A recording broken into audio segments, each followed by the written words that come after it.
Hello, welcome to Convergent Dialogues. This is Xavier Bonilla.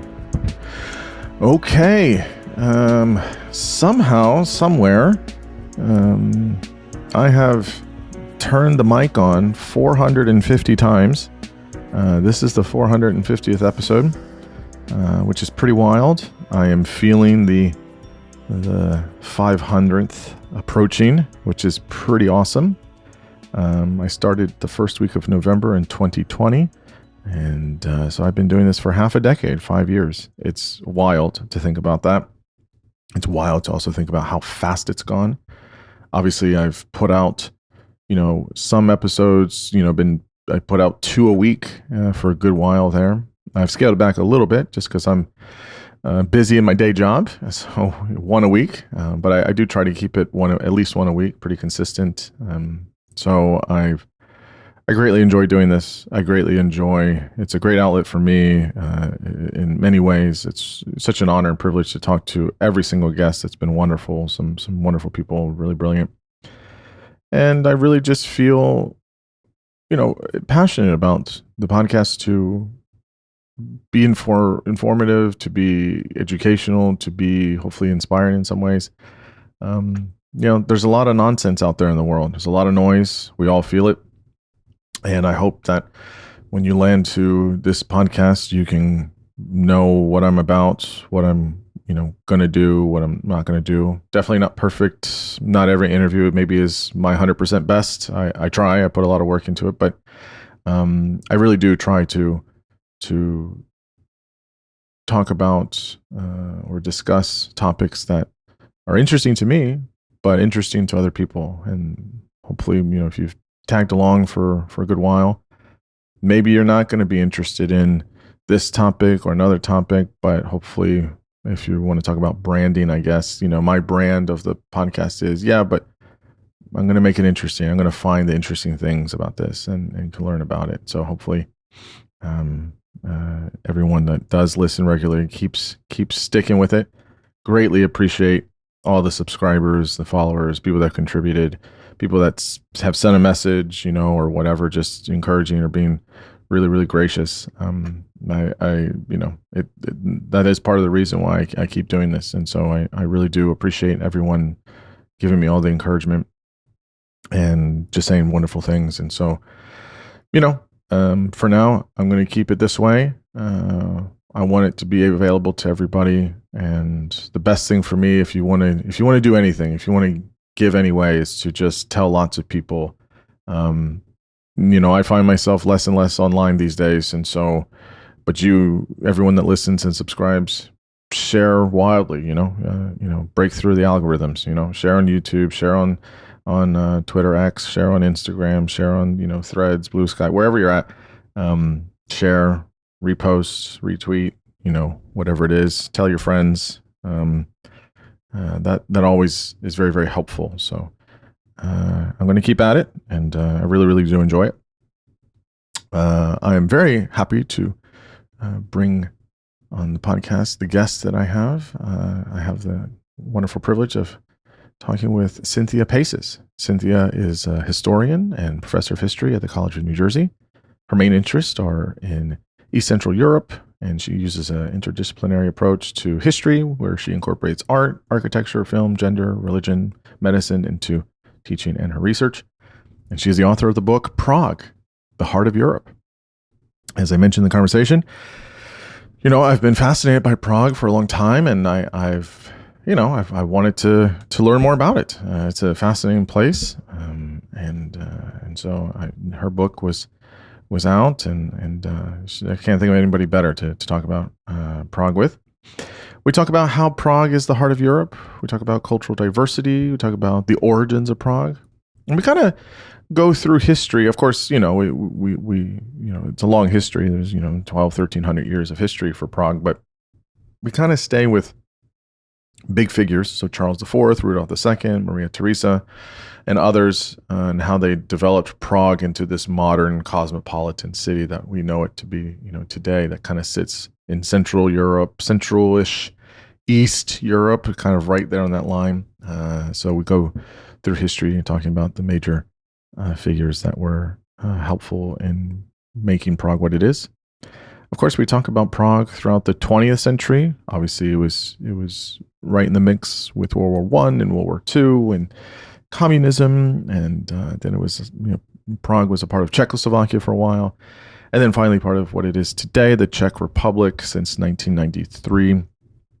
And so we talk all the way up to the 21st century and how Prague is in the 21st century today, and kind of where its future is. And it was absolutely wonderful talking to Cynthia. She's such a joy. She's brilliant, and it was really enlightening learning about the history of Prague, a very important place for Europe and for the world. And so I hope everyone enjoys it as much as I did. As always, you can find this conversation and all other conversations at convergentdialogues.substack.com, also on YouTube. So get over to the Substack. Please subscribe. Always helps when you subscribe. Tell your friends, share widely. And now I bring you Cynthia Paces. I am here with Cynthia Paces. Cynthia, thanks so much for coming on the podcast. I'm very much looking forward to chatting with you. Thanks, Xavier. Thanks for having me. Yeah, of course. You have written a really, really marvelous book. The book is called Prague, the Heart of Europe. It's out through Oxford University Press, and I greatly enjoyed it. So we're gonna talk all about it. So before we get there, just tell listeners who you are professionally, academically, and any of the other relevant details you want to share. Okay. So I'm a historian of European history, mostly modern Europe. I teach courses mostly from the French Revolution to the present, and my specialty is East Central Europe. So the countries that were formerly part of the Habsburg monarchy, so mostly Czechoslovakia, Poland, Hungary, and kind of expanding outward. I also teach some classes on modern Germany, which I'm teaching right now. And I have developed over the course of my career a real interest in urban history, and I also teach a course on the city in world history. And so this book came out of my particular interest in the history of Czechoslovakia. On the personal level, I have some background, some family background in that region. My father was born in Prague in 1943, so right in the middle of the Second World War, which meant that he was actually born when Prague was part of the Protectorate of Bohemia and Moravia, so part of the Nazi empire of the time, of the Third Reich. And then his family left in 1950, spent some time in refugee camps in Germany, and eventually came to New York. So I grew up always interested in history, really loving history and loving to visit historical sites with my family, but always wondering about this place that was sort of far away.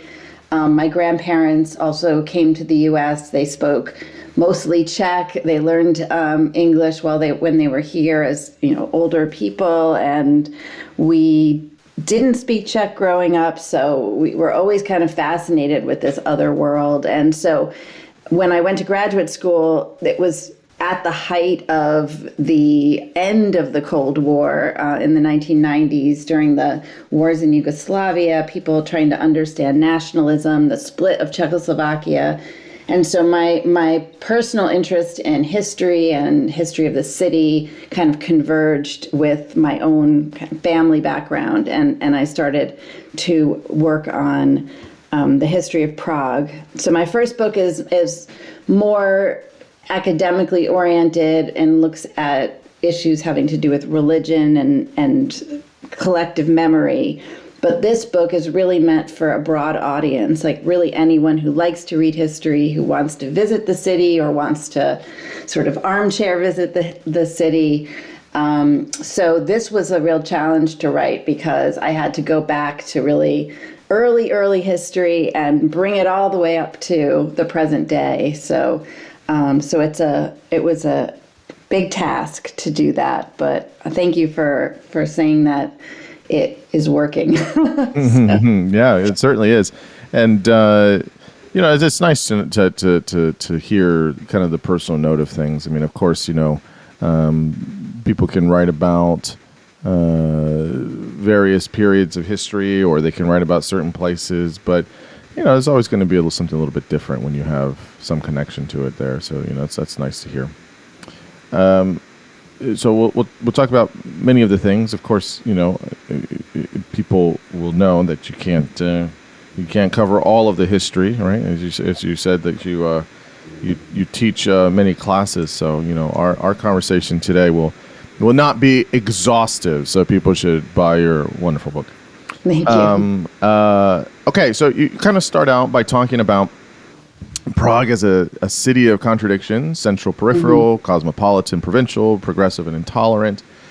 This is a book on Prague. This is not a book on the Czech Republic or the history of it. And there's even kind of starting with that. There's one of the things that's really fascinating about Prague, which I knew a few things, but it really kind of came into focus when I was reading it. Is there's a lot of German influence here. There's obviously absolutely. the Austrian-Hungarian Empire influence. There's obviously a lot of Jewish folks here, but I guess tell us about Prague as this kind of city of contradictions and making the bold claim for the subtitle, "The Heart of Europe." I'm sure there's some other cities that would like to fight you on that one, but tell us about how you see it as central.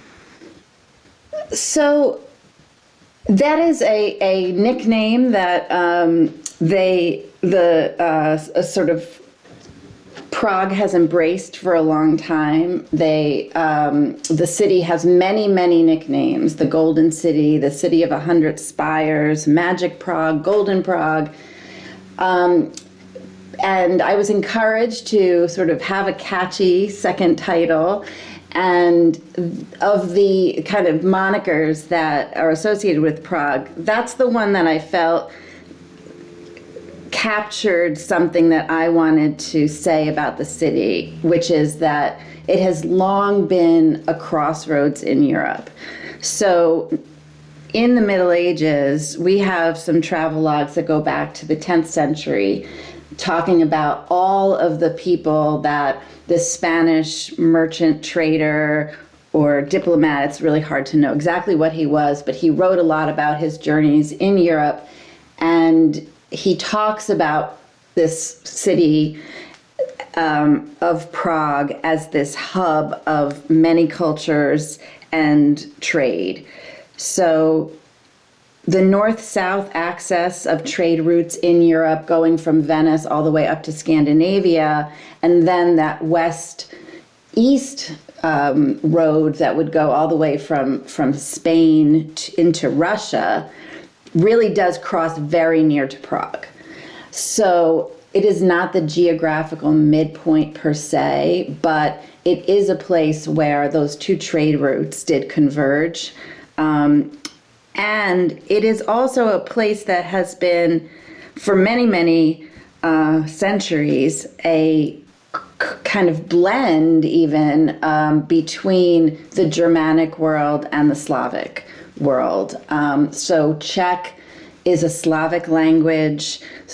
So, it's tied to Russian, Polish, Bulgarian, this big Slavic diaspora that created several Slavic languages. But as you pointed out, it has also been a part of the Germanic world, really since, the 10th, 11th century, part of that Holy Roman Empire.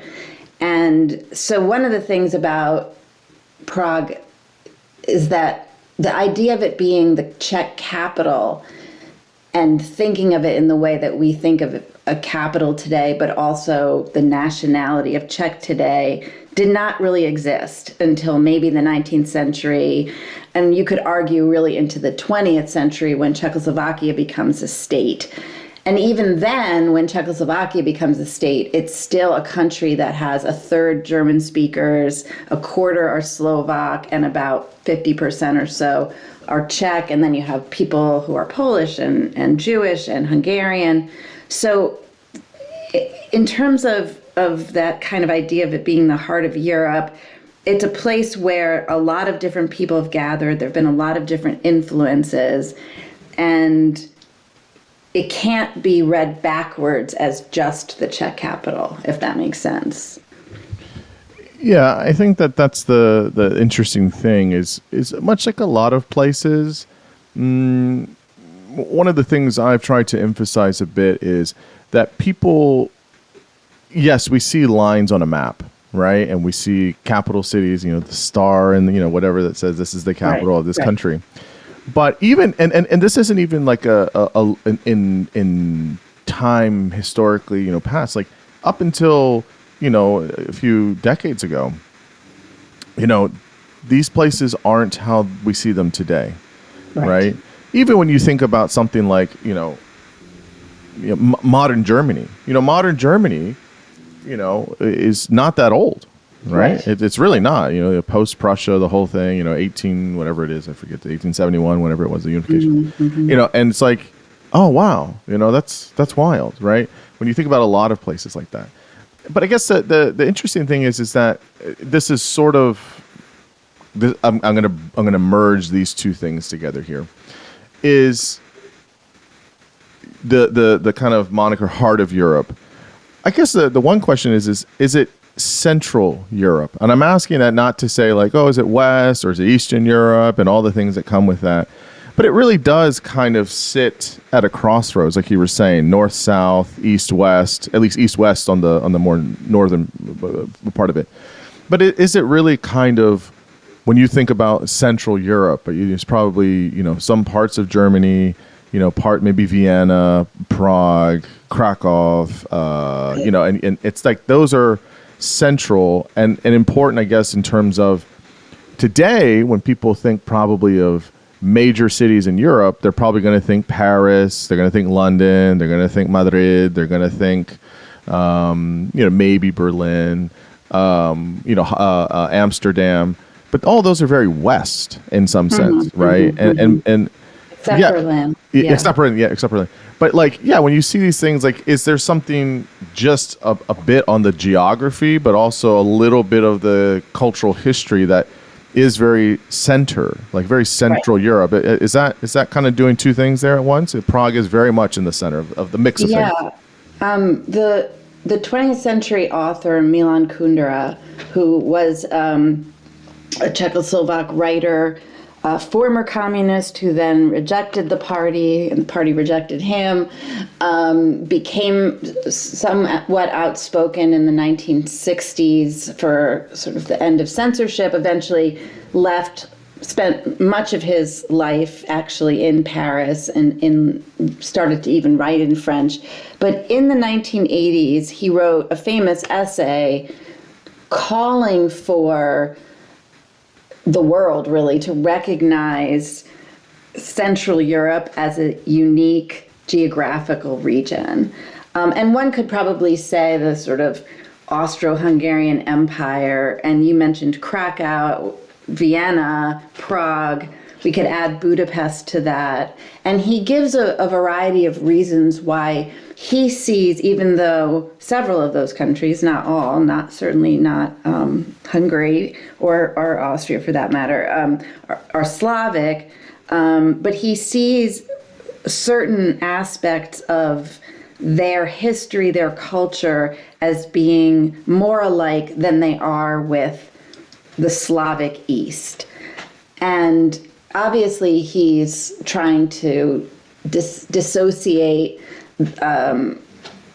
those countries from the Soviet sphere of influence, but he's going back further, and he's saying these countries were not Eastern Orthodox in religion, and they are very tied to the Roman Catholic history, and they have also this affinity with a Germanic culture that influenced all of those regions. And so he really was opposing that Cold War ideology of Eastern Europe and Western Europe. And scholars love to point out that, for example, Vienna is east on the map of where Prague is. So, there's not one neat line that, is the Iron Curtain, and that creates these two Europes. And you really did see in the Cold War, even things like book series would be called, Writings from the Other Europe. And really that period of time was so short, relatively. I just realized that it's been 35 years since the fall of communism, which means it's only 5 years shorter than the full communist period in post-war Eastern Europe. So it was a blip in terms of human history, but it really colored the way we, I think, as Americans, look at Eastern Europe as its own special place. And Kundera and others have really said that both the sort of religious background, the Germanic, the culture of the university as a very sort of European, Italian, French, Germanic invention, all of that ties sort of these Central European countries more to the West, but not quite. So Kundera really says, let's call it Central Europe. And I would say that people there, not just from him, but from lots of philosophers and conversations, embrace that idea of Central Europe as as a special geographic region. Yeah, I mean, that makes sense. I mean, because you're kind of straddling between the Slavics in the east and obviously Russia further to that, but then in the west you have all these other big empires or former empires, and it is distinct. It's not quite Eastern, it's not quite Western, but there is a kind of crossroads element to it, which I think is really unique, and that's where you see a lot of this mixture. So, and when you look at even medieval travelers or early modern, as well as rulers, they are tending to look west more than east. Charles IV models his Czech or his Prague capital as on France, on Italy, much more so than on Eastern empires. Yeah, no, yeah. So we'll obviously gotta bring up Charles for sure. We got to talk about Charles, but yeah, I guess origins are always hard. I'm assuming. There's not like someone broke ground necessarily in Prague one day, but you mentioned kind of in longer history. 4th, 5th century BC is kind of where we see some origins of Prague and kind of where Bohemia, as the name comes from. But it sounds like it's the 9th century AD where we start to have the origins of like a city or township or whatever it is, and how it started to come on as important for trade.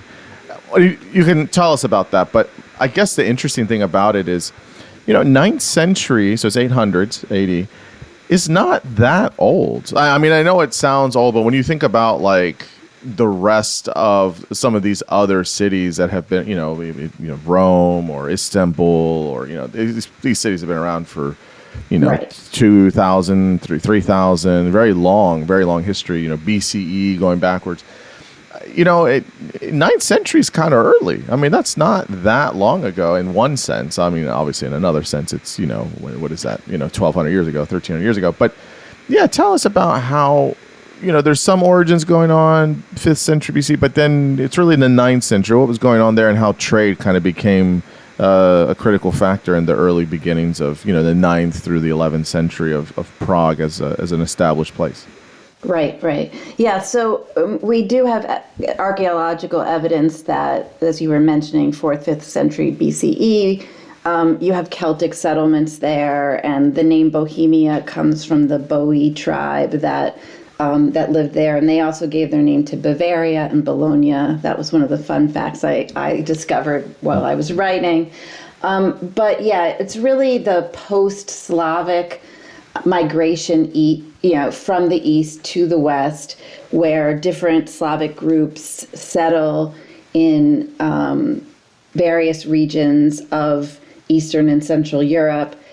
And it is, like you said, it is near impossible to really know who were the originators of the Prague castle, the Prague, the government that eventually is created. And we have a lot of origin myths about, some of them are very fantastical, about Libusha, who is a princess who also has the gift of foresight, and she predicts that there's going to be this beautiful city, and she sends her advisors to find this special place, a cliff on this bend in the river, and that is where Prague is. So if you look at a map of the Vltava, or the Moldau River in German, there's a big horseshoe shape where the river kind of bends onto itself and then straightens out again. And that's where Prague develops. But we do know that there were many fortresses along the Vltava River, and at some point, one particular family dominates the region and becomes recognized, likely by their Germanic neighbors, as the rulers of Bohemia, and that's called the Przemysl dynasty. But for the first even couple of centuries of their rule, there are other factions that are vying for control of this region, this control of this trade area, the river itself. And so we really can't say with too much specificity what, which family, like you said, dug the first, shovel of dirt on Prague Castle Hill. But we certainly know that looking at the foundation of a Bohemian duchy first, it becomes a kingdom later, certainly is tied to the introduction of Christianity. And as you mentioned, the first Christians are coming up from this very old part of Europe, the Byzantine Empire. So originally, there is a mission of Byzantine priests who come into Moravia, which is much more of a developed kingdom before Bohemia eclipses it. And we have, the stories are that this Przemysl dynasty accepts Christianity, and therefore they become the real founders of this Bohemian state. In terms of, you were talking about how old it is, compared to the south, compared to the Mediterranean region, obviously it's quite young. It is an older city when you look at those Central European cities. Lots of them are developing at this time. The Germans are becoming more Christianized. The Poles will get also accept Christianity just a little bit later. So Krakow is just a little bit behind Prague. But really you see rulers accepting Christianity. You see a lot of fighting among groups that we would call pagan today, and a kind of determination of Christians to make that the main religion. So the church, the Western church, ends up being the church that what become the Czech people gravitate toward eventually. But that wasn't a foregone conclusion either. And the early Christian archaeological sites have evidence of both Western and Eastern Christianity influencing ritual, influencing architecture, but then the more powerful Western pull of the Germanic and Italian states, that's what is accepted eventually in Bohemia, and then of course also Poland, Hungary. Mm-hmm. Obviously, the impact of religion can't be understated. It's sort of at this kind of time. I mean, the Islam is just coming onto the scene in the world. It still hasn't made its way to Europe quite yet. I think Charlemagne is getting there, but there's obviously you have Christianity, you have all of these major religions. But we get to Charles IV, and he becomes king of Bohemia, and he, as you were mentioning, kind of models this new town in this new city, Prague, from Italy and France, which had been there. How did I think at one point, I can't remember where. I mean, you mentioned that Prague starts to become not as big as Paris or anything, but at a certain point it becomes big as some German cities. It becomes a legit city. And so there's ways to which to do that. I think part of it is the kind of universities, and then there's the infamous Stone Bridge, which you can talk about as well. But just tell us about Charles IV, what he did, why he's super important for the history, and kind of what that impact is. Right. So I would say in that introduction of the book where I set up this center versus periphery, that Charles is really the person we can credit with making Prague the center during his lifetime, and he's a really fascinating figure. So before him, I mentioned this Przemysl dynasty, and so we have from somewhere in maybe, let's say, the 10th century, them becoming more established into the 11th, 12th, a few really important rulers, Ottokar the first, and then Ottokar the second. They really put a lot of money into developing the city of Prague. Silver is also discovered in this area, which brings in a lot of money into Prague. The silver mines, the main economic interest of the silver mines is within the royal family, and so Prague is already becoming quite important, and the Holy Roman Emperor makes it a kingdom. It's the only hereditary kingdom actually in the Holy Roman Empire, and that's all before Charles. But Charles IV is important. He is somebody who really, I think, marries that European monarch with a more provincial, sort of Czech, if you will, background. So he is the son of John of Luxembourg, and his mother is Elizabeth of Przemysl, that Slavic dynasty. So she is the last of this dynasty that has been hereditary for 400 years. And the male line dies out. And the male line dies out in around 1300.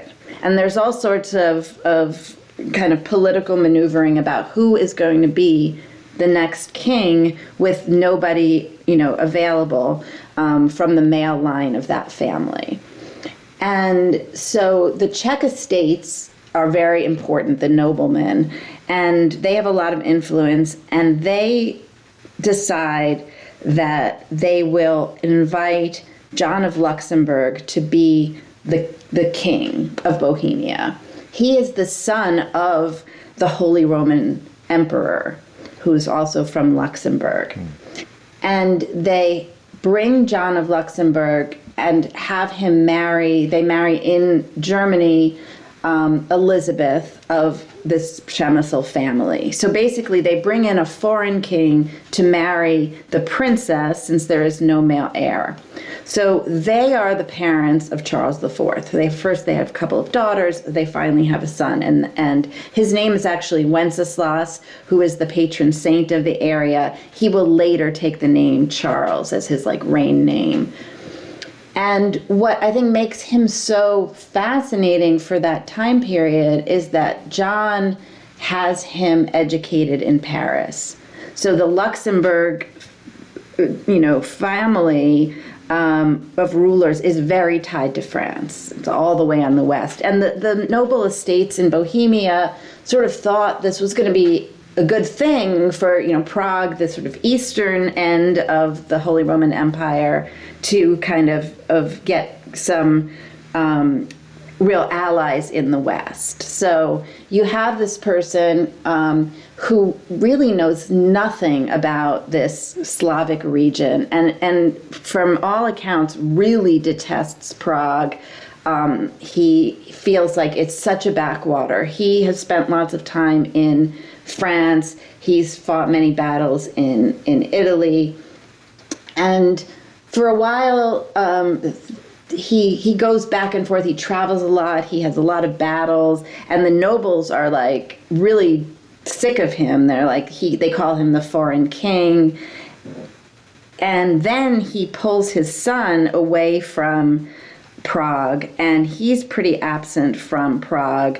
The son is being raised in the French court, and the mother is kind of almost almost like a house arrest in a some medieval castle over there.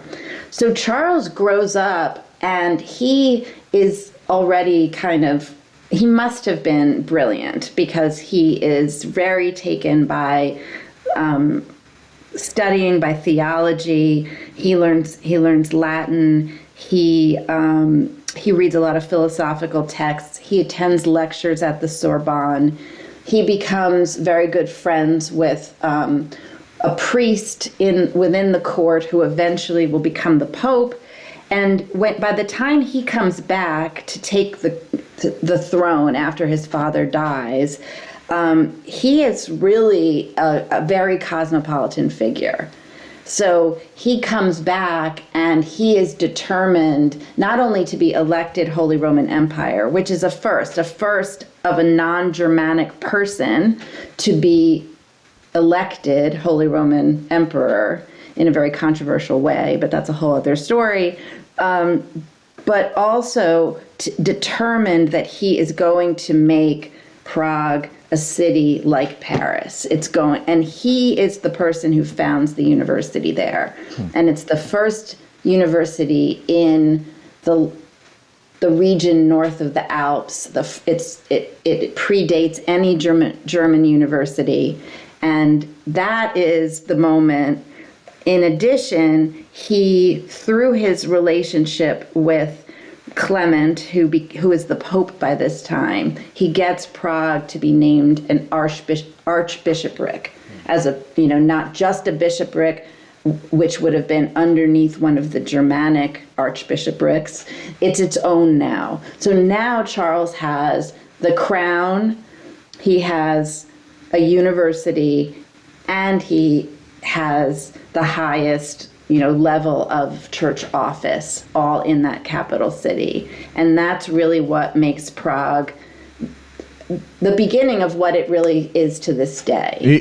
He puts it on the map, essentially. He puts it on the map. I mean, it's on the map. It's known, of course. Yeah, I know. It's a metaphor, yes. But certainly he puts it on the map as, it becomes the capital of the Holy Roman Empire. There are other capitals. He has to go other places. He has to travel around to Aachen and Nuremberg. But Prague is his sort of beloved home.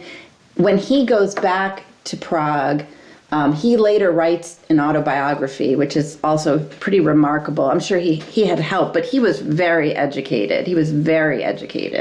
And he says he comes back to Prague as a young man, and he has forgotten his mother tongue. And he realizes that his mother has died.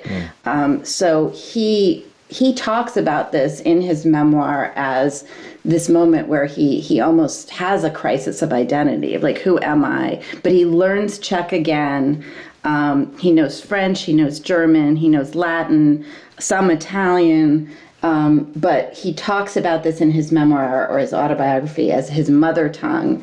He starts to patronize this monastery which took in his mother, gives them a lot of money, a lot of paintings, and also I think through reading his autobiography, you also see that he's such a clever statesman, because he'll say, the nobility was upset about X, Y, or Z, and I reminded them that I come from this Bohemian dynasty. So he's always saying, like, I am one of you. I am a Czech, or, I am a Bohemian. And he knows that he has that kind of ability to sort of be this West European, but also he is of that royal family, and he plays that up. He plays his connection to St. Wenceslas. He plays the connection to all of those forebearers of the crown of Bohemia. And where does the bridge come involved? Right, with people have been to Prague. What's his whole claim to fame here on this? So actually, there was a bridge before. It was called the Judith Bridge, and it predates. It's from the 12th century. So that's the first stone bridge that crosses the river. But it is destroyed in a flood. There were many floods. But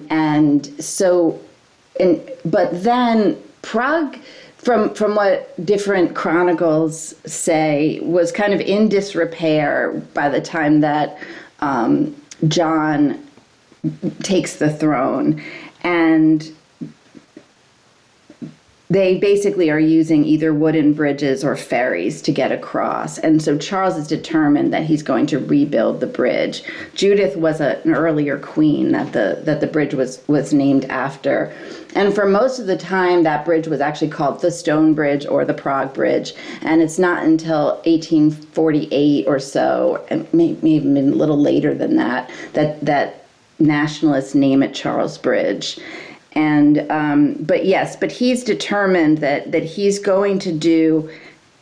He has many building projects that are going to make this city one of the most important cities north of the Alps. So the Stone Bridge, the university, the archbishopric, but also the new town, which is really significant. So it triples or quadruples the footprint of Prague.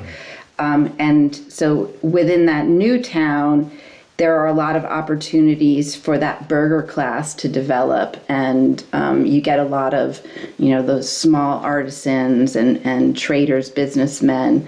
You already had that in the old town, but the new town gives all of this land. They develop vineyards there. The things like beer brewing licenses become much more easy to get. And so you get a real cosmopolitan kind of town city feel too, where you have a lot of people with some disposable income trading, shopping, coming to an artisan's workshop, but they happen to have a small brewery next to it. So coming by and having a pint of ale becomes, part of the culture there. And it's very mixed. You can't underemphasize how much it is Germanic and Czech. The Germans have been living there for centuries. The earlier kings invite Germans to come in as experts in mining and metallurgy, as well as in business. And so in the old town, you've got the most prominent families are German speaking. In the new town, you start to get more Czech speaking families also rising to prominence. But this is a very, very mixed city, very early. Well before the Habsburgs come in. It's already Germanic and Czech and Jewish. Yeah, you get that sense throughout the history that it was genuinely very diverse. Yes. Two figures here we can talk about. You talk about Rudolph, who makes Prague a very cosmopolitan city with intellectual, scientific research, along with art and literature. So, I think that's important because, many of the things that people like about Prague are the things that they see. You have all these big central figures. Of course, there's many people along the way. And then, so you can chat about him a little bit. And then, post-Westphalia, you have Maria Theresa, who brings in this sort of modernity and centralized state bureaucracy and, economic and legal and religious institutions. So, talk about these two figures. I'm jumping many, many years here. But, how along the way we see these people where there does seem to be an emphasis on being, in some sense, I don't want to say culture. That's a loaded word, but there's this idea of being modern, being cosmopolitan, trying to, and I wonder if there is some sense of, yeah, we have a lot of genuinely diverse mixture here. We have a lot of trade. We have a lot of crossroad elements, and that sort of becomes a little bit more purposeful or insightful in terms of how they want to have an identity, and you see that through time. So yeah, tell us about these two figures and how they try to push Prague in that way. Okay, yeah, sure. So to get us from Charles IV to Rudolph, I mean, we're hopping over a couple of centuries, and I'll just quickly say that after Charles dies, and during his son's reigns, this is when we get this early Protestant Reformation. I call it proto-Protestant, and this is the Hussites. And in the 15th century, for a good chunk of the 15th century, Bohemia is in civil wars between the Catholic empire and these Bohemians who are challenging the church. And that's a whole huge chapter. Finally, the Hussite Wars end, and the Prague is again left without any kind of dynasty within, any kind of hereditary dynasty. And the nobility has to keep looking elsewhere. So first they invite the Jagiellonians, the Poles, in, and then through a bunch of marriage deals, but also because, as we know, of course, the Habsburgs are becoming the most prominent family in Europe. They have all of their holdings over in Spain and the New World, but in Central Europe, they're also ascending among these different Germanic noble families. So the crown is given to the Habsburgs, and they secure hereditary rights. So from 1526 to 1918, when Czechoslovakia is founded, you're going to have Habsburg rulers on the throne. And Rudolph II is coming from that family. And between the end of Charles's reign and Rudolph, Prague still remains an important city. During the wars, things are kind of a mess. But the Jagiellonians actually do a good job, and the first Habsburgs on the throne also kind of really do bring some Renaissance architecture to Prague. They rebuild a lot of the castle, and they say, we need to kind of clean this crazy place up from the wars. Interestingly, the Habsburgs around the time of Rudolph's rules are pretty tolerant of Protestantism, and this is now we are really in the Protestant era of, we're post-Luther now, and so there really are people who are in another church, as opposed to the Hussites, who were kind of really trying to reform from within and then breaking away, and a much more chaotic situation. So Rudolph he inherits the throne from his father in 1576, and he is another very interesting character, also quite well educated. He was raised in the Spanish court. So this is also at the time where the Central European Habsburgs are still also very tied with their relatives in Spain. And so when he is a young man, he comes back to Vienna from Spain, and he really, from what accounts say, really does not like Vienna. He finds the court very gossipy. He thinks it's kind of a backwater compared to the riches of Spain, and he decides that he wants to sort of revive Prague and Charles's city as the empire's center, as the capital.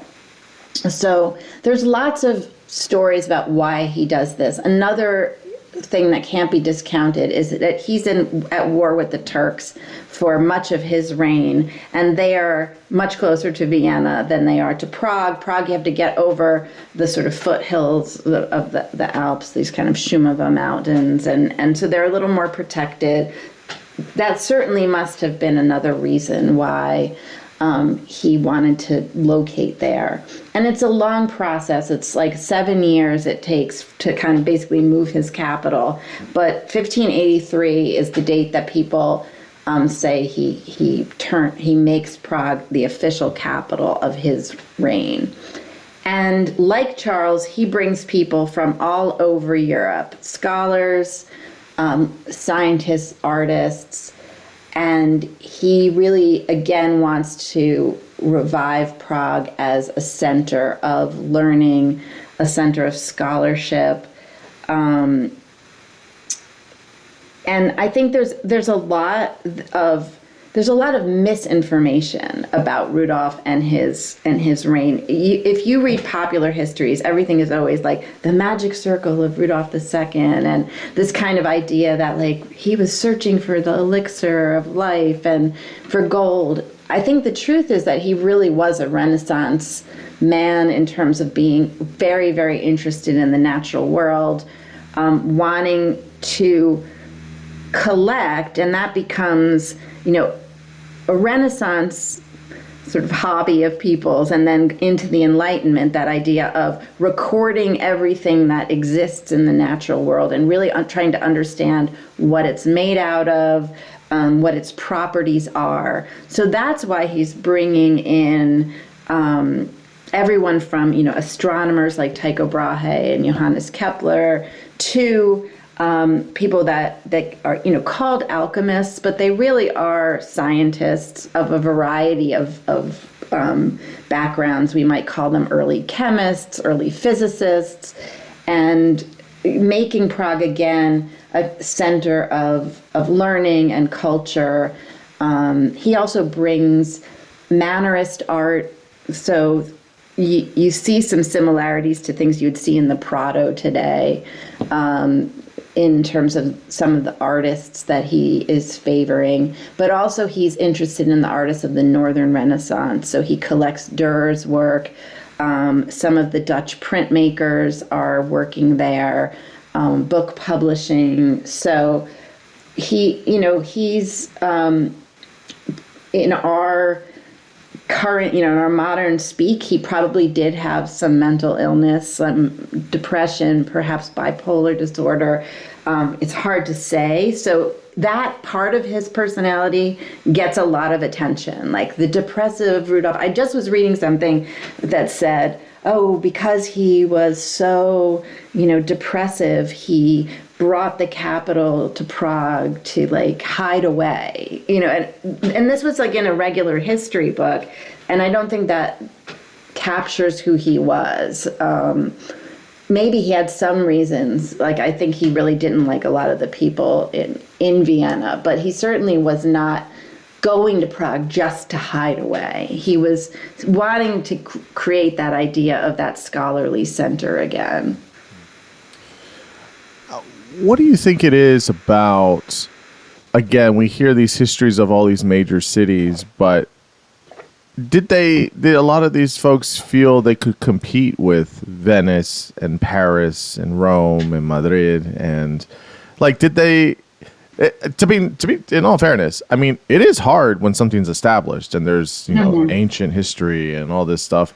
It's hard to compete with that. It's hard to be the new city on the block, so to speak. I mean, right. How did they? Is it just we're going to take some things, we're gonna have some of these things, and then we're going to make it our own and have these things, or is like there's a lot of potential we could do it. I mean, there's like I was saying earlier, there's this emphasis on trying to bring art and literature and universities and. It's like, oh well, Vienna sucks. We're gonna do it better. I mean, right. But right. Yeah, how do they kind of get there? Yeah, it's a good question. I mean, I think one of the things is so unique again about Central Europe is how decentralized it is. So we do have that kind of idea of the capital, Paris as this center. And even though historians can show the different regions of France, you have a place on the map you can look at and say France for a long, long, long time. Whereas in the Germanic countries, you have lots of cities that are gaining a university, vying for different scientists. And I think that I don't think that anyone necessarily was saying we can rival Paris or we can rival Rome or Madrid, but certainly there's an idea of creating these Renaissance cities that are important hubs of culture. So, it's difficult. It's difficult to say. Certainly, they want to bring as much glory to that place. But for Rudolph, I think there's a lot of his own almost intellectual fascination with science, culture, art. Maybe if we go back to Charles, maybe he had a sort of more esoteric goal to also make this like the true capital of the Holy Roman Empire and the Germanic world and the church, therefore, right? It's like secular religious partnership. And Charles was extremely religious and also wanted Prague to be a center of pilgrimages. So he collected every scrap of saint's body that he could put his hands on. Like, he was obsessed with relics. And so he, maybe more than Rudolph, I would say, wanted Prague to be like the place, maybe next to Paris, because he loved Paris and he saw the glory of Paris. But also, Maria Theresa is also kind of, again, we're jumping ahead here, but has a big stake here in making it more modern, I would say. You have the cosmopolitan component of it, piece of it, but wanting to get it to modernity. I mean, what was the big stamp here? Right. So Maria Theresa, I'd say by the time, once Rudolph's reign ends, I mean, he's basically deposed by his brother, and he has really, by this time in his life, by 1609, he's really incapable of ruling. By the time then, the war, the 30 Years' War starts, and Prague is never going to be the center again. That's it. And the Habsburgs move the capital back to Vienna. It's going to stay in Vienna. Maria Theresa is probably the last of the Habsburgs that sees Prague as worth investing any major money into. So she sees it as an important secondary city. It is not the capital. She only lives there when she visits, right? She never resides there. Whereas some of the earlier Habsburgs even would spend part of the year in Prague because the nobility would kind of demand it. After the 30 Years' War, the Bohemian nobility, which is largely Protestant, is exiled or killed.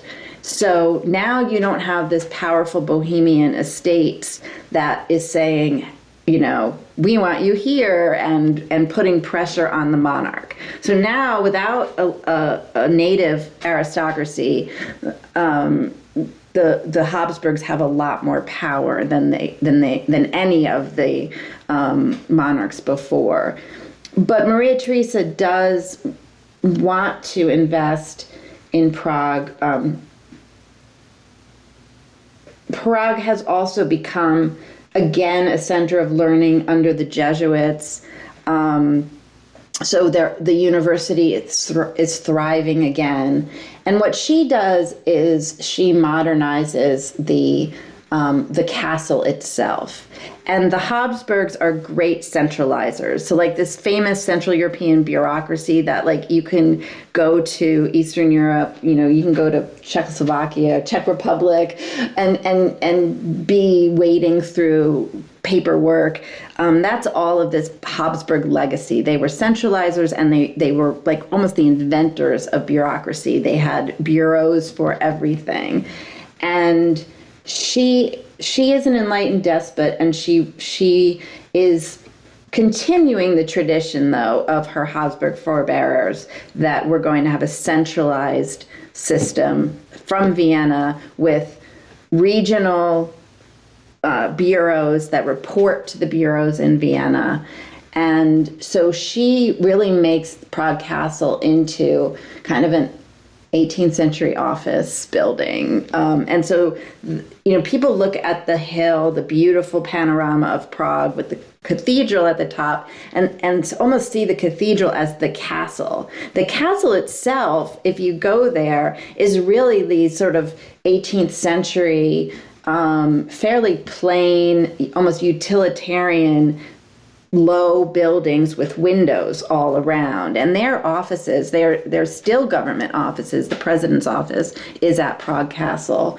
So that's her contribution, and a lot of people hated it because she did take down some of the more medieval, maybe some people would say charming aspects of the architecture. The other thing that she did, as opposed to someone like Rudolph, who from all reports was very interested in Judaism and Jewish culture, and created a position even in his court for somebody that was called the court Jew, who was often a financial advisor. Maria Theresa was very anti-Semitic, and she expels the Jews from Prague. She sees them as potential traitors. Her father also was very anti-Semitic. And it's actually people in Prague who help to bring the Jews back. They often, the burghers of Prague often want the Jews gone, but then when they leave, they realize that these are the people they've been trading with and working with. And so the Jews do come back under Maria Theresa. But before Maria Theresa's reign, the Jewish community of Prague was the largest in Europe. In 1700, there are more Jews in Prague than any other city in Europe. After Maria Theresa, there's a decline. People are moving more toward Poland.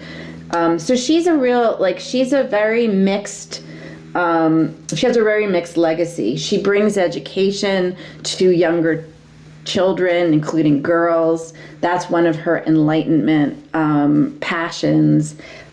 She does kind of rebuild the castle in a very modern way, but she creates an institute for gentlewomen up at the castle for women who are unmarried, and they don't have to take any kind of vows, but they can be there and they can learn. So she does some very interesting things, but the city's never going to be as important. And then her son, Joseph II, who is super important, a complete 180 from his mother, issues the toleration patent for both Protestants and Jews in 1781.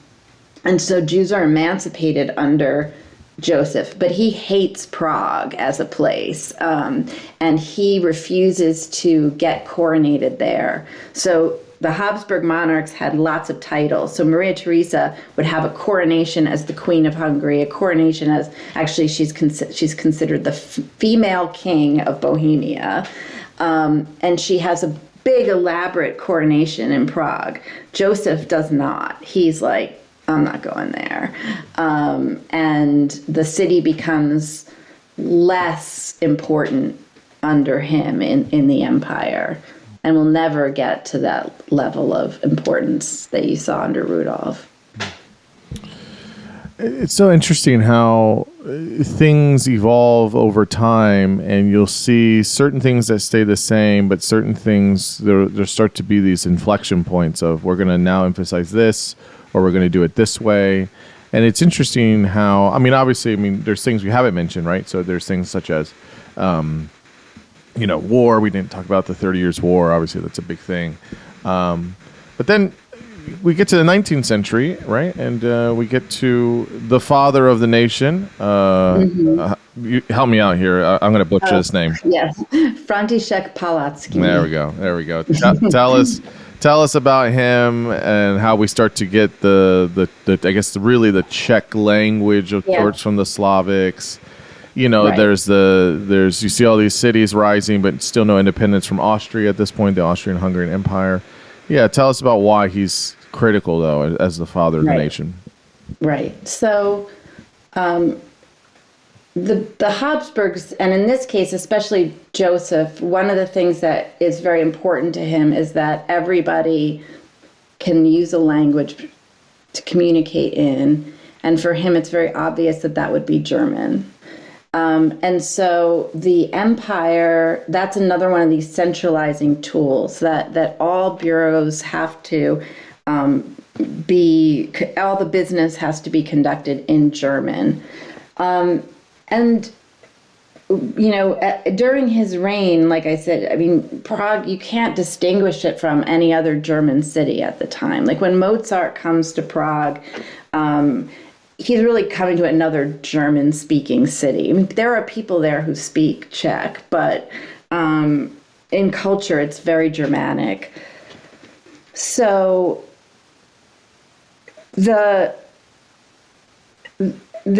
Czech national uprising or Renaissance, if you want to use that term, happens for a couple of reasons. The main one is really a demographic shift. And we've got under Joseph, this is when the first factories are built in Prague. One of the things he also does, he hates all of the monastic orders. And so like Henry VIII, he gets rid of all the monasteries and a lot of them become factories. So this incredible medieval Franciscan monastery founded by one of the medieval queens or princesses becomes one of the early textile factories, right? So who's going to work in these places? These, textile factories, brick making. It's people from the countryside flooding in. It's the classic story of the Industrial Revolution. What's unique here is that you've got a primarily German-speaking city, and now the countryside is Czech-speaking, and people are pouring in. Over the course of the 19th century, you're going to have a almost entirely German-speaking city. By the time we get to 1900 and the census, only about 6% of people in Prague say that their native language is German. So you go from 90+% at the beginning of the 19th century to 6%. That's crazy. That's a huge shift. And some of it is just demographic, more people keep coming, but the other is a cultural shift. And so Palacky, he was from Moravia. He was Lutheran. So the Protestants are very interested in this Hussite reform movement. They're interested in that history, and they start to see that as this particularly Czech sort of innovation that the Germans pick up on a century later. Luther was a big admirer of Hus, and he comes to Prague. He's educated in what today is Slovakia, but really was part of Hungary then. And he finally comes to Prague. He wants to study the Hussite movement. He wants to use archives. So he's a historian, and he just becomes very, very fascinated with the Czech language. There are lots of people, this is the Enlightenment, and there are lots of people who are studying everything at this point. So you have sort of German-speaking Prague intellectuals who have salons and they're founding the Bohemian Museum. And like Rudolph, they want to find everything that it means to be Bohemian. So they want to find every like piece of moss, every type of bug and bird and worm and everything. And they want to know all the linguistic variations.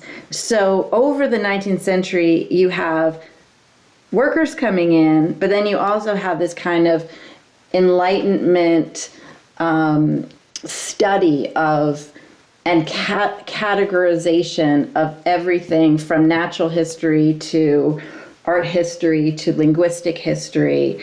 And a lot of German speakers are like, oh, I want my kids to also know Czech. And people who are Czech are tutoring in these families. And Palacky starts off, he's a tutor. He then helps found this Bohemian museum. And little by little, this demographics kind of gets weaved in with this more intellectual movement of trying to understand what it is to be Czech. So by the time you get to 1848, the kind of springtime of the nations, these uprisings throughout Europe, you have people who are starting to identify in a way that we would call nationalism or national identity. Of course, some of this is influenced from Napoleon and the French Revolution. So this is happening in many parts of Europe. But in Prague, it's so unique that you have such a huge swing from one language to another over the course of 100 years. And Germans start to feel, more excluded. The Czechs win all the seats in the city council by the 1870s. All the seats are held by people who identify now as Czech speakers, and they want to force the Habsburgs to have bilingualism be a prerequisite to having a government job in Bohemia. They want to change the signage in the cities. They want street names to be in Czech. And so this is how we start to see this, today we say, oh, the Czech capital. This is kind of the birth of that way of thinking. How much of this do you think was sort of impacted by all of the things that were going on with history of the time? Right? Like I always think about things where like when you have a push for something, it's rooted in a context of what's going on in the moment. I mean, is that true here as well? 19th century, you're getting this kind of piece of things of like, okay, here's how we're going to establish in this way. Is that really informed by what's going on, or? Yeah, I think so. I think you can't separate it from that sort of classic, almost now Marxist interpretation of the double revolution, right? You have the French Revolution and the Industrial Revolution. And they are hugely influential. Napoleon, the Battle of Austerlitz is in what today is the Czech Republic. It's in Moravia. People, don't really say Austria. Well, yeah, it was Austria then. But now, if you want to go to the Battle of Austerlitz site, you go to Moravia. So the French are coming through. Napoleon forces the Holy Roman Empire to I'm sorry, got a little ping there. Now I want to stop for a second. Sorry. Sorry. I put this do not disturb and then it doesn't work. So this is where I'm going to ask you to take out. No, you're totally fine. Okay. You're totally fine. Okay. So, all right, tell me again where we were. We were at Napoleon, and we were talking about Napoleon. Thank you. So, So Napoleon breaks up the Holy Roman Empire, and 1806 there is no more Holy Roman Empire. Now there's a secular Austrian Empire, and the Napoleonic legal code, the sort of French idea of fraternity as the root of the nation, all of that is taking hold in Germany, right? And that's how we start to get the movement toward a unified Germany, but also in those areas of the Habsburg monarchy. And one of the reasons why Bismarck says to the Austrians, like, go away, we don't want you as part of Germany, is because they have so many problems of nationalism taking over in Hungary, in Galicia, which is primarily Polish, in Bohemia, which is now predominantly Czech, that, Bismarck sees it as a headache. And so, I think that that idea in Europe of what is a nation is coming out of the French Revolution and is absolutely influencing the idea that people had to pick. So in 1800, you could be bilingual and you were a Bohemian. Lots of people saw themselves as Bohemian. By 1900, you were saying, I'm Czech or I'm German. And then the Industrial Revolution, the demographic shift of people pouring into the city, the footprint of Prague changes, the population, increases by like tenfold. And all of this is the context by which this idea of a Czech people, a Czech nation is formed. So yeah, you cannot separate it absolutely from those revolutions. It's interesting how different places this all kind of, falls together in different ways. It's really sometimes you can't predict it in some sense. So once we get to the 20th century, there's obviously a lot of things that are going on, and we get many components here that are, the 20th century is huge for much of the world, and Czech Republic is no different, or what becomes Czech Republic, and Prague for sure. But at the dawn of the 20th century, you see this interest in the arts and urban renewal, political activism, and really kind of going towards modernization. But I guess it kind of generally, again, big pieces here, but World War I and World War II have such it's sort of, the Eastern Front in World War I is, as you were kind of mentioning with, Galicia, it's sort of not talked about as much. In America for sure, or Britain. Oh my goodness. There was a book written on it. I talked with him, and I'm totally blanking. My goodness. It's called The Eastern Front. He wrote The Western Front, The Eastern Front, and he's got another one coming out on, I think, like the South or whatever, in World War I. But the name will come to me. But in the Eastern Front, though, it is interesting to see in Poland, in Austria-Hungary, in what's now Czech Republic. World War I really was fought in the backyard here of what is the Czech Republic now. So there's that component, right? And that's where you start to get out of World War I, Czechoslovakia. But then, as you were mentioning, even with your own personal history, the Nazis take over Czechoslovakia during World War II. What's Prague? So the big thing is, obviously, I mentioned in the beginning, Prague doesn't get destroyed in World War II, or not in the ways that many other cities did. What's the kind of, in both world wars, this sort of, I know they're different, but this resiliency or this durability that Prague has that maybe other cities don't, or what makes it kind of distinct in that way throughout these? Again, it's not, we're an island country and we're part of the Allies or something. Like, they're like right there in the center. It's in their backyard. How do they have that resiliency?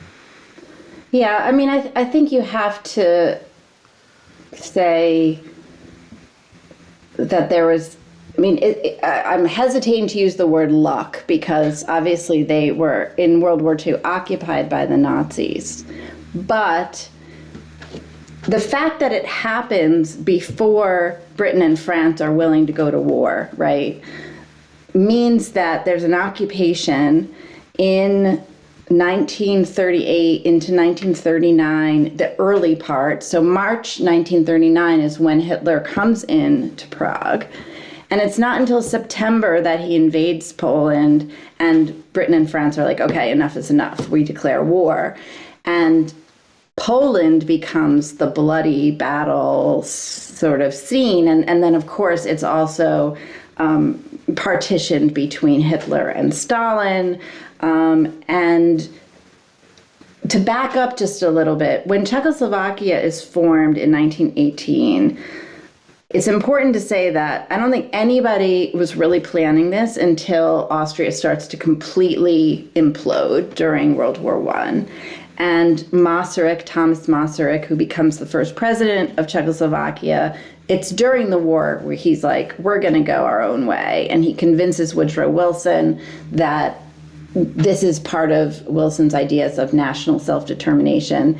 And there's just too much to really talk about all of the contradictions of that. But I mentioned at the beginning of the interview that, you have a third of the country basically is still German. So they have not determined this. And that's what Hitler's beef is with Czechoslovakia at the beginning of the war, right? That there are 3 million Germans are living in Czechoslovakia, and they don't want to be. And Masaryk, who in many ways was an incredible statesman, definitely a forefather of democracy in that region. He has also a kind of a blind side when it has to do with the Germans, and he refers to them constantly as guests in our nation. He really believes this land is the Czechs and Slovaks, and he even will say in a speech, like, they have been guests in our nation since the reign of Ottokar in the 13th century. And these people are like, that's generations, like 20 generations of people have lived there at the same time. So in World War I, again, that's in this weird way, you think like the crossroads would be where the war was. But in a way, in World War I, it bifurcates, right? And so you have the German and Austrians fighting in Russia and fighting in eastern Poland, which is at that point part of Russia. And you have the Germans fighting in France with the West. And so that middle region is strangely not part of the battlefields per se. You mentioned Galicia. A lot of Polish and Jewish Galicians are refugees in Prague during the war, and there's a big population there during the war. So, I hate to sort of use, in a way, the word resilience, because it kind of makes it as though others aren't. And in some ways, it's like, this is where the battles are. How can you be resilient in that type of place? Certainly people had food shortages, even more so in Vienna, but yeah, there was a lot of starvation. There was a lot of children who were orphaned. So it was devastating in many ways, but Masaryk was a great statesman, and he gets a lot of support from the Americans for this kind of like experimental democracy. His wife also was American. They met in Leipzig in graduate school, and she was a very remarkable person.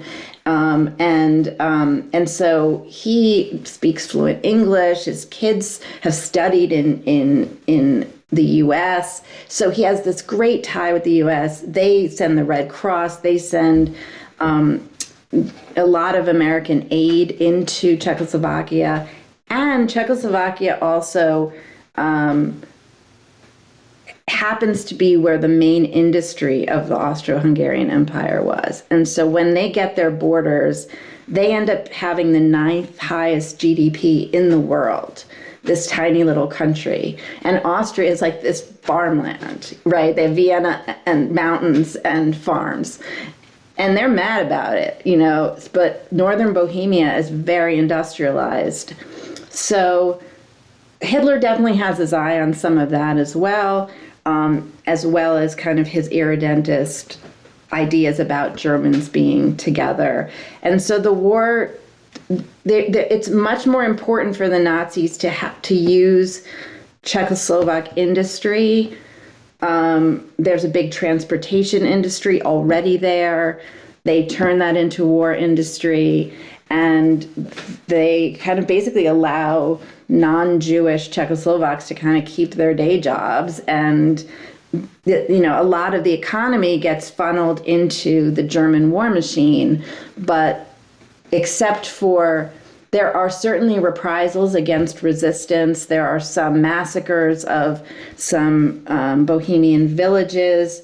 There's an assassination of Reinhard Heydrich, who was one of the top Nazis. That happens in Prague, and there's lots of reprisals against that. So there was suffering, but compared to what you see in Yugoslavia or you see in Poland, there's nothing. There's, and that's, so I don't know that it's resilience as much as just the fortunes of war in its crazy way. Mm-hmm. Yeah, it does. It does feel like there's an element of luck. Maybe that's too simplistic to say, but I mean, yeah, I mean, it is. Yeah, you can see this almost. I mean, obviously, Hitler had obsessions, of course, but almost in certain ways, this sort of vexation he had about, this is part of Europe. It's really really interesting. So after World War II, you get Czechoslovakia you get communism. What happens post 1945 up into 93, which is basically through the Cold War and all these things, communism. But how does Prague push through and going through the Cold War? And I say 93 because that's when the current day Czech Republic is. The velvet divorce with Slovakia. So I mean, we talked about culture early on. Prague remains a sort of cultural hub in Europe.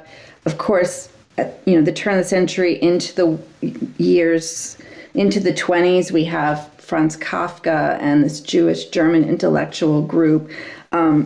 You have a lot of experimentation in the 1920s, a lot of a movie industry that is built, lots of nightclubs, a lot of the jazz singers from the United States, Josephine Baker, who's in Paris, she comes to Prague. There's a lot of, it's a cosmopolitan city during this Czechoslovak Republic, that 20-year period. And right after World War II, that starts to revive a little bit again. One thing that's important, and it's a theme really, again, starting with the late 18th century, where Prague becomes very, very industrialized, has a big working class. And the communists are actually quite popular right after the war.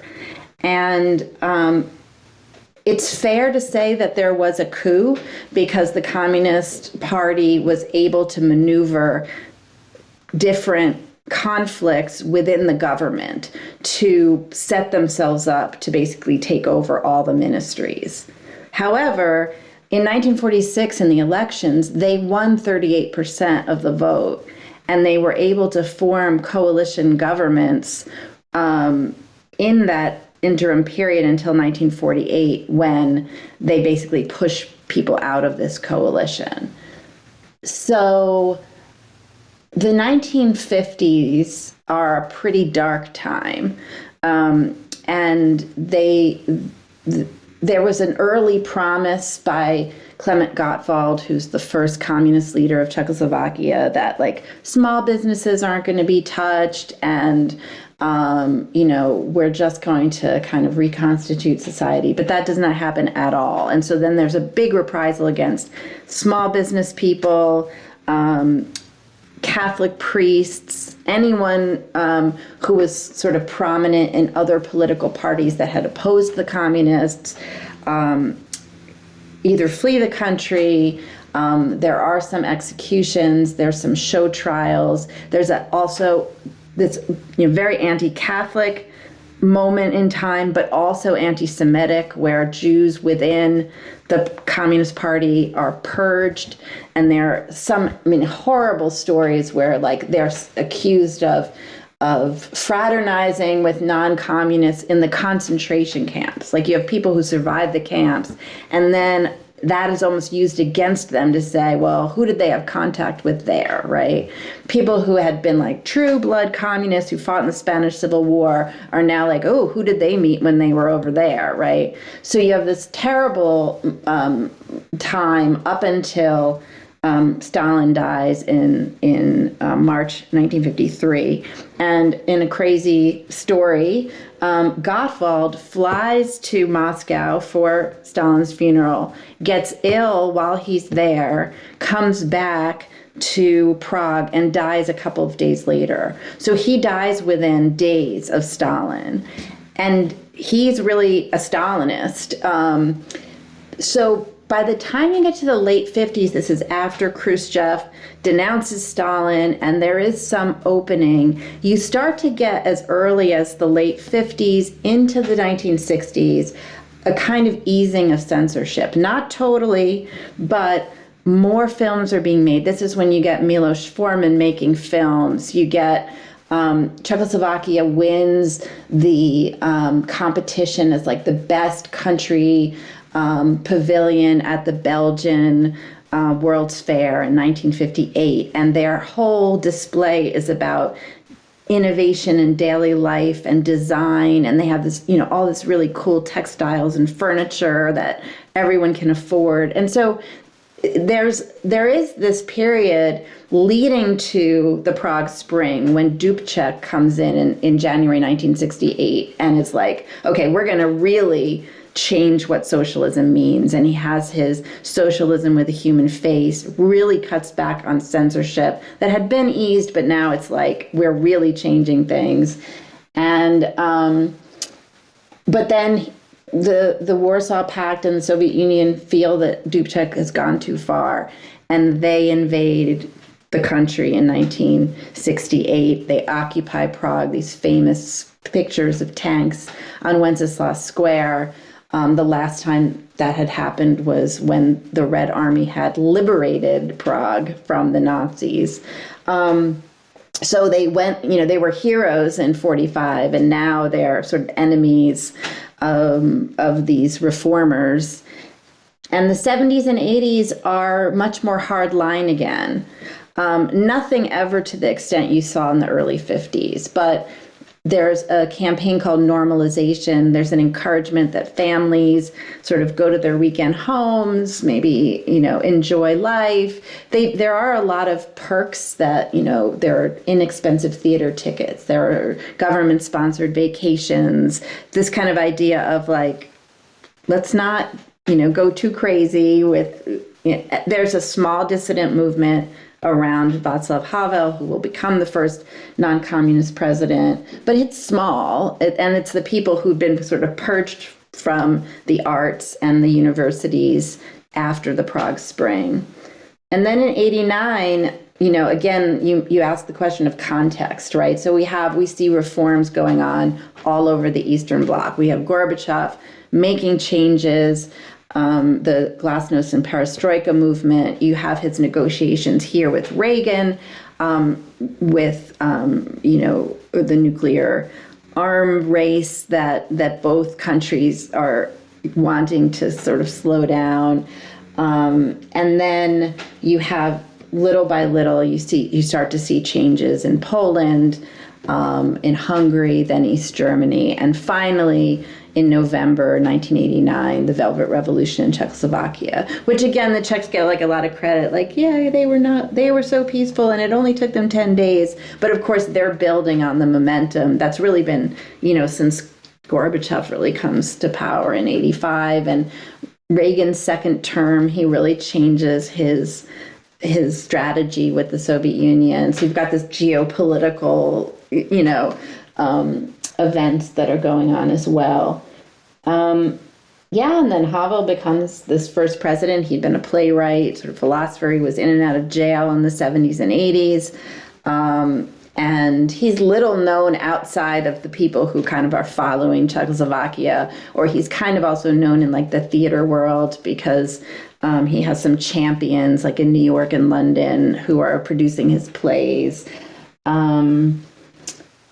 And during that period, I mentioned early, when I was in graduate school, it was during the wars in Yugoslavia. You have this resurgence of nationalism. But Havel says if Slovakia decides to leave, we are not going to war. Like we see what is happening in Croatia and Bosnia, and that's not going to happen here. And so there's a negotiation, and that's why it goes from the Velvet Revolution to this Velvet Divorce. And so eventually the Czech Republic becomes part of NATO, becomes part of the EU. And today, it's very much a European city.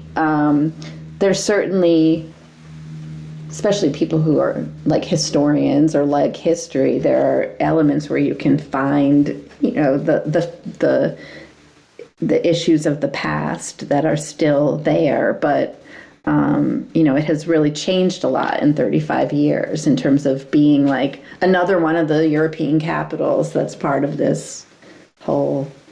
Interestingly, the current president, Petr Pavel, who is a moderate, he rose as he is a general for NATO, right? So you have somebody who also kind of an intellectual, very kind of soft-spoken, but his rise to fame in a way, or rise through politics, is through Europe and the North Atlantic, rather than through kind of the old kind of communist channels or dissident channels where some of the earlier presidents had been from. It's interesting.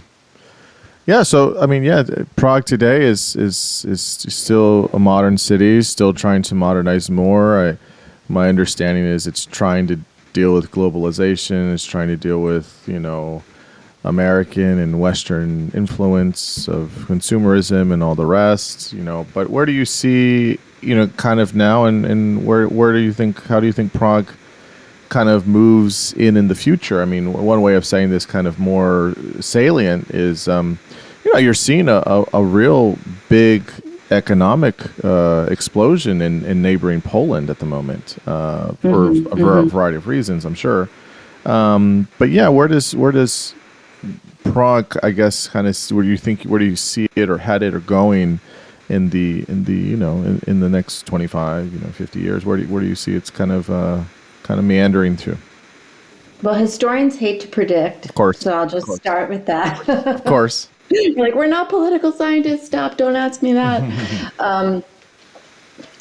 Poland is got about 4 times the population of the Czech Republic, so it is, and it had a big surge, and then kind of fell back, and now it is again, and the government there is much more democratic than it had been. Yeah. That's Poland. I think that, like, I really believe that all of the countries in, the global north, if you will, have got to watch out for this populism and nationalism that is like a plague right now. And there are some populist leaders who become, this Andrej Babiš was prime minister, and then he ran for president, he lost, but there's always this kind of attraction toward that populism. There are still some people who are kind of Eurosceptics who are saying, like, we as a small nation have to sort of stand against the big powers of Germany and France within the EU. And others are like, this is our best bet for having, a strong economy, but also a strong education system. They're part of the whole Erasmus program. So I would say that in many ways they have the same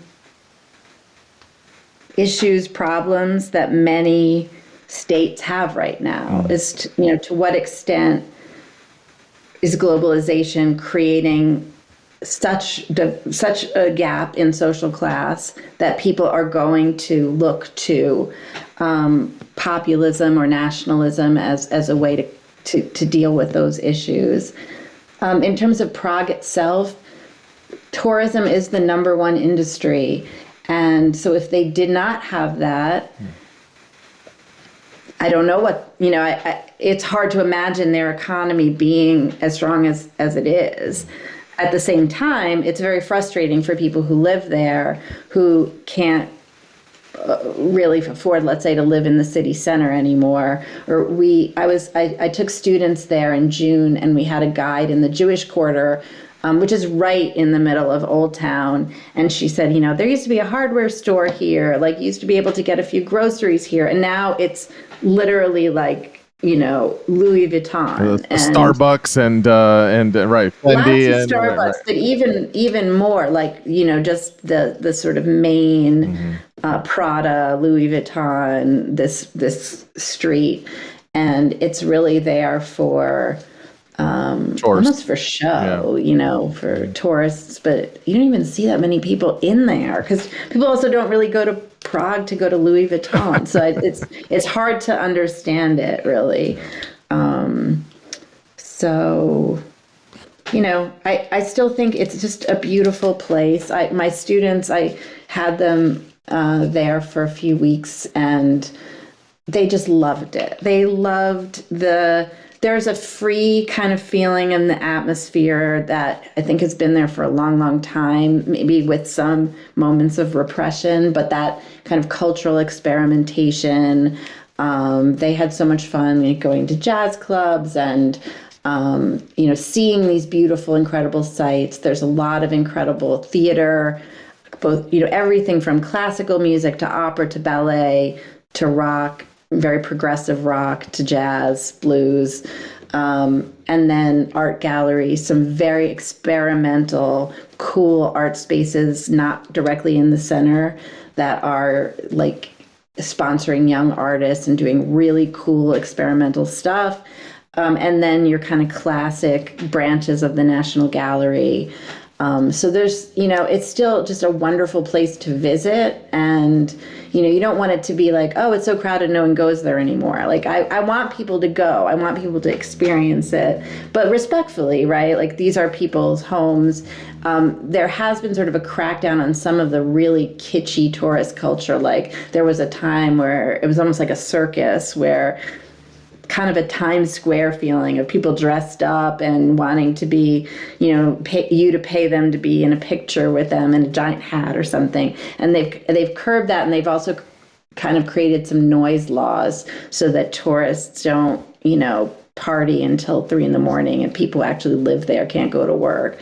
So, visit, but, visit to see this unique blend of architecture and it's just an incredibly beautiful city. So yeah, no, that's very, very, very nice. Yeah, I think that's important. Obviously, tourism is it's a helpful thing and it's a hurtful thing in some ways. So, but it's as long as people can be respectful, I think that's important. Well, Cynthia, thank you so much for coming on. This was truly a delight. I really enjoyed not only hearing about the history, but kind of the way you present it, both in the book and in the conversation, is very, very easy to kind of hold on to, and really, really, really helpful, and really, really appreciate all of your wisdom and your time. So big thanks. Thank you so much. It was really fun, and you think about all the things that I didn't talk about. So hopefully people will also want to pick up the book and visit for sure, learn themselves. Absolutely.